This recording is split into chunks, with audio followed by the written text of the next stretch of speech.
What's up, y'all? Reggie here, the fitness tutor, coming at you here with a video dedicated to my folks in the intermittent fasting group. And for anybody else interested in fasting who catches this video anywhere else, or maybe you're just getting into intermittent fasting or whatever else, hopefully this will be a good video for you as well. All right, so in our group specifically, right, we have rules. One, first and foremost, we do not discuss medical situations or medical advice. So I've said this a million times, other admin have said it a million times. So first and foremost, when somebody posts a general question that we regard as medical, we're gonna either delete the thread, delete the post, not approve it, or I'm like me, sometimes I'll approve it and go right to it and explain, give some brief explanation and lock the comments. Now, quasi-medical or something that's close to medical it's still medical, right? But we usually get this question at least like once a day, if it gets approved, which is, my doctor told me to take my medicine XYZ with food. My fasting window is yada yada. When should I take my medicine? And the only answer that's going to be allowable in this group is do what your doctor tells you to do, period. Medical comes before this intermittent fasting lifestyle, meal timing, etc., etc. So again, don't take this personal, because I told a couple people I was getting ready to do a video about this. Don't take it personal, because we talked about it, and I'm only repeating what we've talked about a million times in this group. But again, first and foremost, it's not about you. It's not about, and I'm not just talking about these individuals. I'm talking about anybody out there who's criticizing somebody else or trying to tell somebody when to take their medicine. All right. For one, it really kind of, it gets my blood pressure up just a little bit as I do this video, because I'm like, the nerve of you to try to tell somebody what to do when it comes to anything related to doctor's recommendations.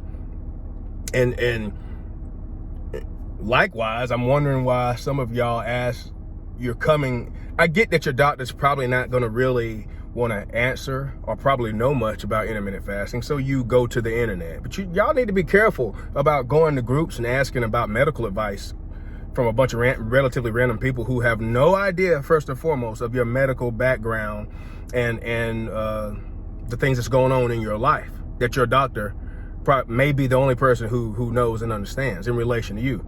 But be careful in general about asking for medical advice on the internet. But and another thing real quick too, it's dangerous and risky for the group as a whole, all right? The wrong situation, you get your group flagged, period, and are shut down. And then again, I think I'll speak on behalf of most of the admin and plenty of members in this group that we probably don't really care what a lot of people think about us and how we feel about intermittent fasting and what we say or do, other than the general scientific community, the relatively non-biased, non-sensationalized scientific community, who's really about talking about the human body and the human metabolism in a truthful, non-sensational manner, and putting that at the forefront of what we do and why we do it, and help people understand stuff, not just to say stuff that's interesting or to get people to come back to the group or buy or participate in some program or try to make things sound like more than it is, autophagy, all this other stuff, right? Because again, I don't want to be, and I don't want the group to be like most other groups out there, which is when you go into real serious groups that discuss real science, they're quoting or putting screen captures up of what goes on in other groups and laughing about it and saying, look at these morons, basically. And this is why we do not allow this type of nonsense. And I understand that people don't really know that,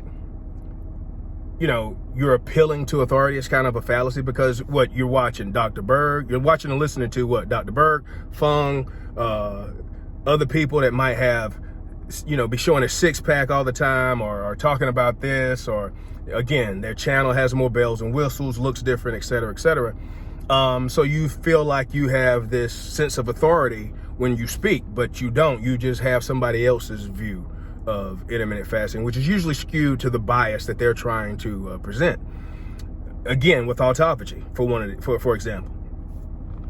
And I've talked about autophagy, written about it. You can go to the file section, Glick, G-L-I-C-K, et al. If you want to look it up on PubMed, you can have months worth of reading about autophagy and how it really works. And the general idea, again, because there's not much else out there that people are talking about, as far as getting benefits and turning benefits on or off, if you happen to have ate some calories or something, oh my God, you're going to stop autophagy. You're going to stop the benefits of intermittent fasting. Yeah, you might for a very small amount of time, and then you'll be right back into the benefits. All right. It's called the post-absorptive state, and that's what you get into right before you get into the fasted state. Talked about this a million times. But anyway, I digress. This is also why people supposedly smarter than myself, doctors and other people out there with flashy and nice looking websites and blogs and podcasts, et cetera, where do you think this idea of 50 calories or less comes from? And find some data that says that.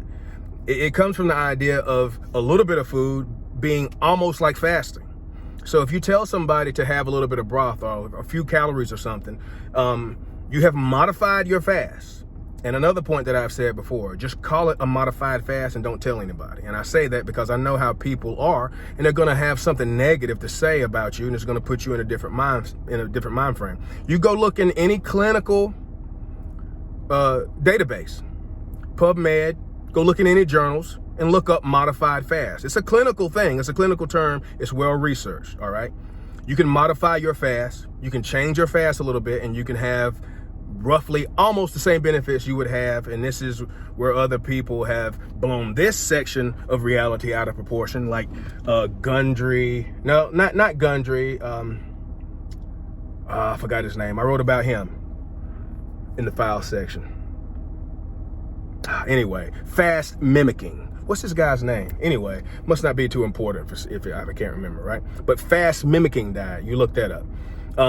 And this is just the idea that you're mimicking a fast because you're not eating a lot of calories, or you're only eating, fat or whatever, because it doesn't spike insulin, blah, blah, blah. And you still get all these other benefits.